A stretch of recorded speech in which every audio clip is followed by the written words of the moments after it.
Welcome to the very first episode of the Aisling and Richie podcast. Actually, no, we're going to call it the Aisling and Richie Show because it's easier. Yeah. So I'm Richie. I'm a musician from Ireland. Whereabouts in Ireland are you from? It's top secret. Couldn't be telling you that, but it's a place called Tralee. County Kerry. County Kerry. Yes. And I'm Aisling Fitzgibbon, a holistic nutrition coach and the fiance to you. Very good. Richie. Congratulations. Thank you very much. So the reason we're doing this podcast was to document our own journeys with regards to type of jobs that we both have. Aisling's a holistic nutritionist who works exclusively online, and I'm a musician who travels a lot around Europe playing my own original music. So it's we're hoping that this podcast can maybe shine a light on the type of journey that we've both undertaken, and maybe help others to get out and do something that they've always dreamed of doing, and we can exactly because I'll just give a little bit of background to both of us. Before we decided to embark on these journeys, really walking the unknown, both of us trained at the same time, but we didn't know each other at that time. Richie trained as a physiotherapist and I trained as an occupational therapist.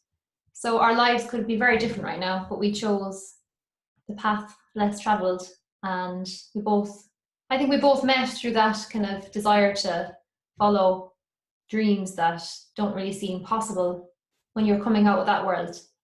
You know, like from school and from university, you just think there's like that career path. So I think it's just important for people to get that little background on both of us. You know, like we didn't just overnight become really confident to follow this. Like we've actually had to go through a lot and detour into different directions before we've actually had the confidence to really commit to this. To do a podcast. Not just the podcast, but just everything that we're doing. Yeah. But and also, we're just talking over the holidays. We were saying how this podcast would help us both to stay accountable. So that the fact that it's going to be weekly, it's going to help us as well to kind of up our game and, you know, keep going in a way that's more disciplined than we have been up to this point. Yeah. What do you think of that? What do you think of that? Is that about right? Fantastic. So yesterday we had celebrated New Year's Eve and we all sat down beside the fire and we wrote a letter to our future self. So we dated it, obviously, the 31st of December 2017, and it's going to be opened again by us. It's in an envelope now. It's going to be opened this coming December the 31st, 2018. So I'm going to run through the questions, Richie, and I'm going to ask you to answer. Obviously, you don't need to put all the detail in, but just give people an idea. It's top secret. No, just give people an idea of your influences, and then I'll just kind of chime in where I feel it's relevant to share my parts as well. Okay, so the first question to ask is, who or what inspired you in 2017? So what did you say? I said you inspire me. That's so nice. Yeah. And so cheesy. Nice and cheesy, yeah. But why would you say that? And what? Well, you inspire me to keep doing what I'm doing. Mm-hmm. Even when you might have some doubts and stuff. You might be wondering, which is every second day. It's not every second day. It's getting easier now that I'm getting into the trusting side. But it was hard at times. So it's good to have someone there that's always pushing you to get to the next level, or pushing you to always get out of your comfort zone. Yeah, because it's so easy, isn't it, to like think, oh, I'll do this and I'll do that, but actually then all the resistance and all the different obstacles start coming in from so many levels. Yeah. So do you want to answer anyone else that inspired you 2017? Various different musicians inspire me. And can you give one example?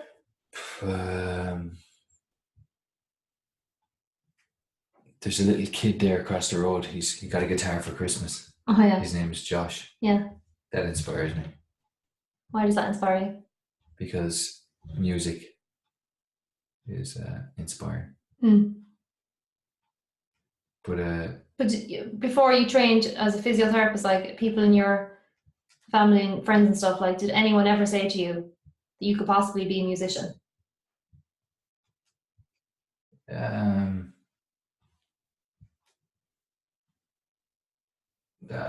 I've had people saying you should pursue a career as a musician, but you did. That was kind of when I went to university and they realised I was doing the wrong course. You were like, I'm doing physiotherapy and I'm actually playing my guitar every single day. Yeah. Okay, so I'll... Yeah, guitarists like Tommy Manuel and... What's the other guy? Mill?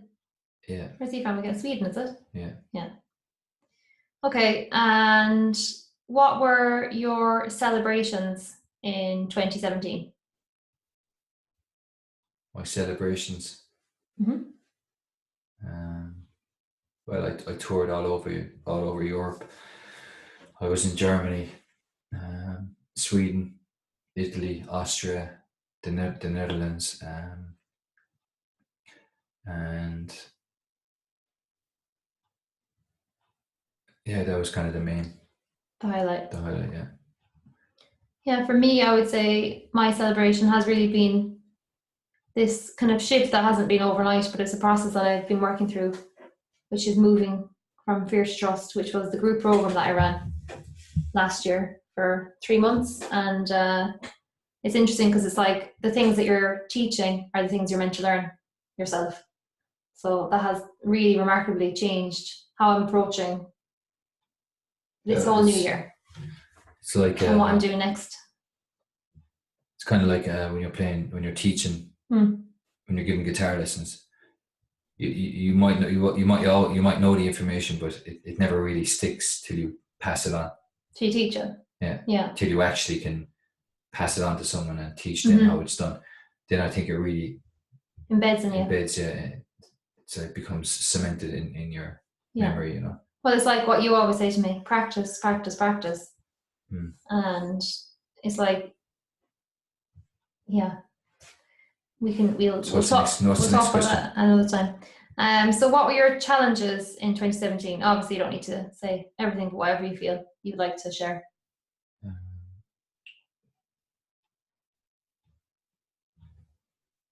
One of the biggest challenges was being able to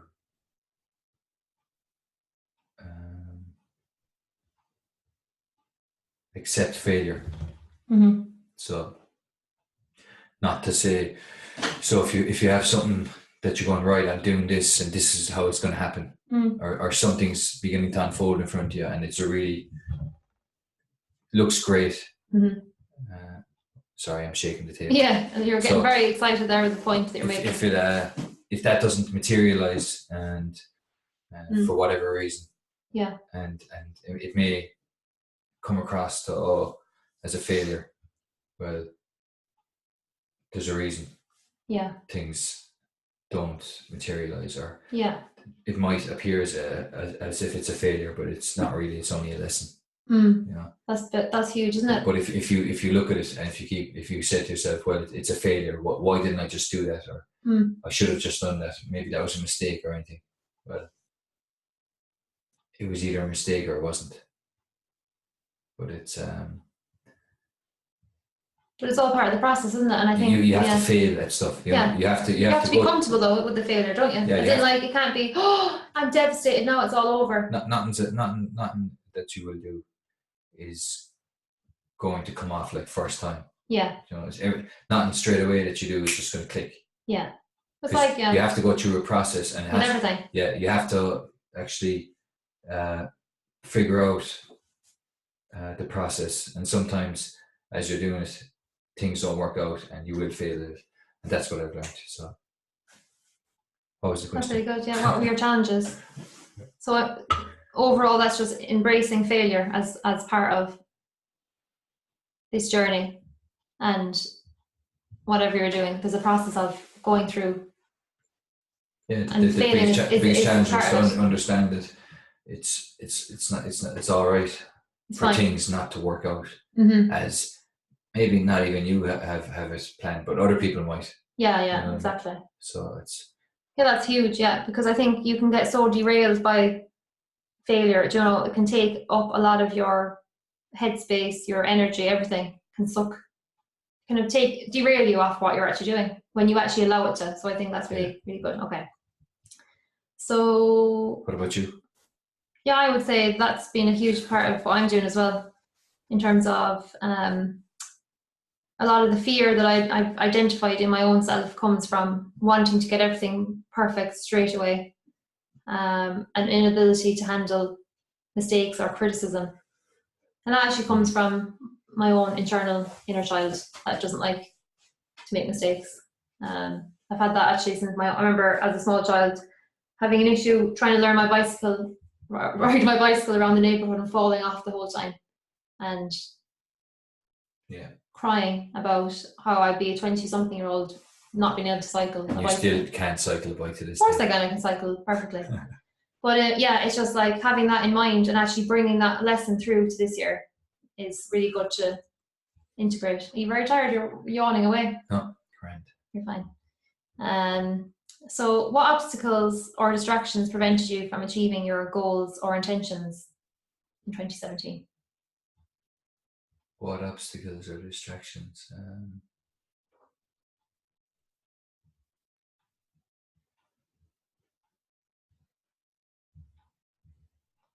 Can you think of any? If you can't think, I'll answer because you're just thinking there. I would say mine has been second guessing myself and listening to, I suppose, outsourcing my decision making to outside sources, like needing like external validation for what I'm doing. And that has actually really slowed me down this year. I can see that. And as well, like what you're saying, in terms of like you sometimes try something and it doesn't work out and then you just go, oh, I'll never do that again. But actually it's just like get back to the drawing board and actually just kind of go, maybe try it a different way, or actually scrap it all together and maybe leave it. It's like things that I tried to map out last year, I didn't actually have the capacity to do. Whereas now this year, I'm like, now I feel much more like I've grown into myself type of feeling. That I have more emotional capacity to handle things and to handle making mistakes, that it's like I'm not as attached to the outcome anymore as I used to be. That's been a huge thing. So there, the obstacles has been second guessing my own self, outsourcing like my decision making to other people, and like because looking for validation, basically, am I doing the right thing? Should I be doing it this way? Whereas now it's a case of trusting my own self and not being attached to the outcome, because that's you set yourself up for failure actually when you're attached, like it has to be this outcome, then you're devastated when you don't get it. And I think another thing with the obstacles is surround yourself with people that don't have your vision of where you want to go with your career. So it's important that you surround yourself with the people that are actually there to nurture what you're about. Otherwise, they end up becoming an obstacle to you actually developing in your field or area, whatever you do. I think that's definitely one of the biggest obstacles, or the biggest things that I found were obstacles, were surround yourself with the correct people. So the obstacle is surrounding yourself with not the correct people. That's the obstacle. That's the obstacle. But to overcome it, okay. We'll bring that in down below. So that kind of connects to the next question, which is, how do you want to feel overall in 2018? How do you want to feel? How do you want to feel? How do I want to feel? Yeah. I want to feel, overall, I want to feel a sense of trust in myself and what I'm doing. Yeah. And moving into a more expanded version of what I am. That's what I feel. Yeah. So I have an inkling of what that is. I'm just kind of following that, creating a strategy of starting up the membership site, but basically just going with that feeling and allowing it to lead me. Yeah, that's how I want to feel. How about you?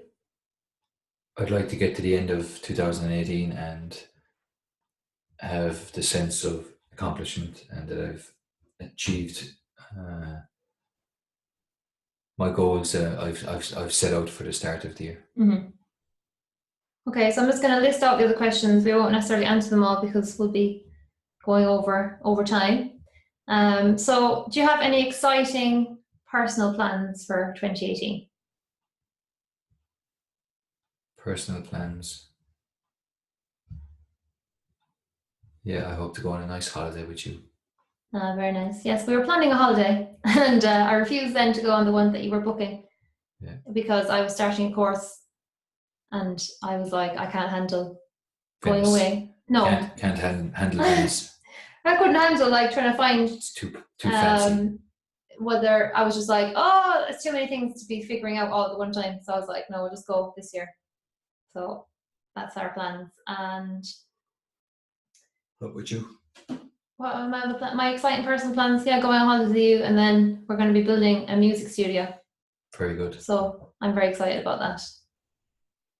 And what do you want to happen with your? What would you like to see happening with your career in 2018? So what's your next thing? What's your next move on the game of life? On my career, I'd like to tour more in Europe, and I'd also like to tour in America. Mm-hmm. And start getting. You're off to Kansas, aren't you, in February? Yeah, I'm going to Kansas for a week. With your ruby slippers. With my ruby slippers, following the yellow brick road. Very nice. Hopefully, I'll meet some interesting people. What are the characters in the Tin Man, isn't it? Yeah, the Tin Man, the Lion. The Lion, yeah. You might meet a few of them. Yeah, well, you're open to exciting things opening. Okay, and what is... Yeah, I actually answered that question before. She said, what do I want to happen with my own career? What do I want to see happening? And my overall thing is to build a really good membership site. Yeah. And to build that integral into what I'm doing within my own self personally. Because I don't feel like anything I do is separate. I want to have a feel of integration, that there's no disconnect, that every part of me is connected. Like your arms to no, body, like your as in, legs to your... Yeah, but like the outer thing is like the work is an expression of what I'm doing myself. Every single thing I'm doing myself. So there's no separation feeling. There's actually a complete integration feeling with everything. And this is also a reason for the podcast as well, to integrate us together. Keep us on track. Keep us on track, yeah. So we're not like flying off. We're not tearing off in wild tangents. Yeah. As creative people tend to do. So what is the default setting you would like to overcome in 2018?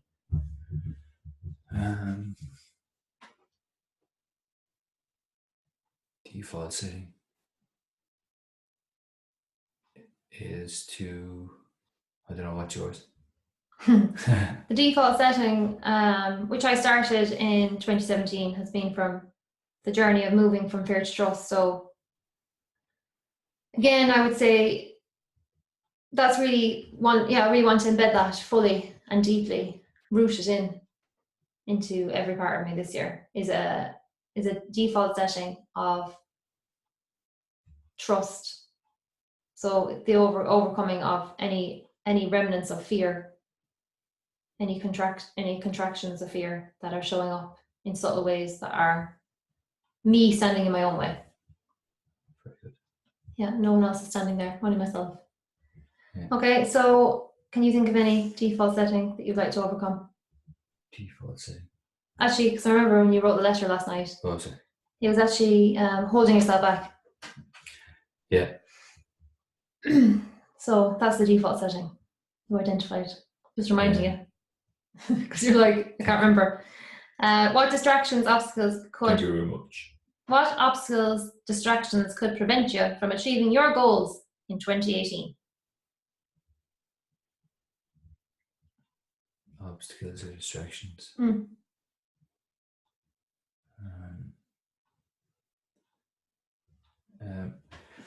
Again, I think associating with the wrong people that don't have the vision of where you're going to go with your career, your life. Yeah. And particularly so if they have their own agenda. Yeah. With working with you or collaborating with you in some way.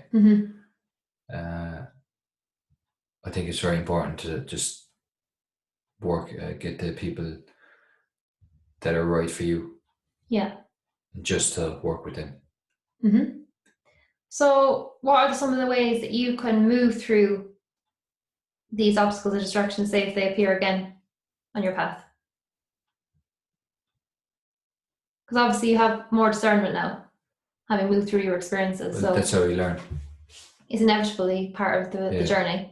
But you know, what would you say that you have like a radar for that? Like, would you feel that you kind of sometimes have overridden your gut instinct? You got to trust your gut first before your head might tell you something, but your gut will be telling you another thing. And what I've noticed in the past is if you're making decisions on what your head's telling you, but your gut's actually telling you, you know what, this probably isn't the best move, or as we like to say in Kerry, don't bother. Don't bother. So it's just a learning process. Yeah. And particularly in the music business and what you're doing. Yeah. Because it's there's no one there to like tell you, these are the steps, or you're figuring it out as you go. Like you're kind of figuring it out as you go on the fly. Yeah. And you also have to figure out. You have to make the right decisions with who you have around you and what resources you have available. Yeah, and what they're about. And are they there for the right reasons? For the right reasons. And you just learn that as you go along. You do, yeah. But I think as well as you become more your own self, it's like then you open the space for people who are like you to enter. Yeah. So I think sometimes it's like those people are necessary to sometimes remove a layer that was needing to come off. So it's all absolutely. It's all part of it. Okay, so finally I will answer the last question. What distractions, obstacles could prevent you from achieving your goals in 2018? I would say again, just really disciplining my focus and really streamlining the content that I consume, the media that I can, obviously that's content. Is that why you're getting rid of Netflix? Yeah, that was the declaration today. That's it now, I'm getting rid of Netflix because I'm not watching anymore. I'm serious. Going to bed early and I'll be reading more. But when you actually material. think Netflix is just going to end up like television, isn't it? How do you mean? Well, the amount of content that they're... Oh, I know. Like when you first got Netflix, there was hardly nothing on it. Yeah. But now you've got like... Yeah, you get sucked into it. Like, yeah, so I'm just becoming much more like intentional behind...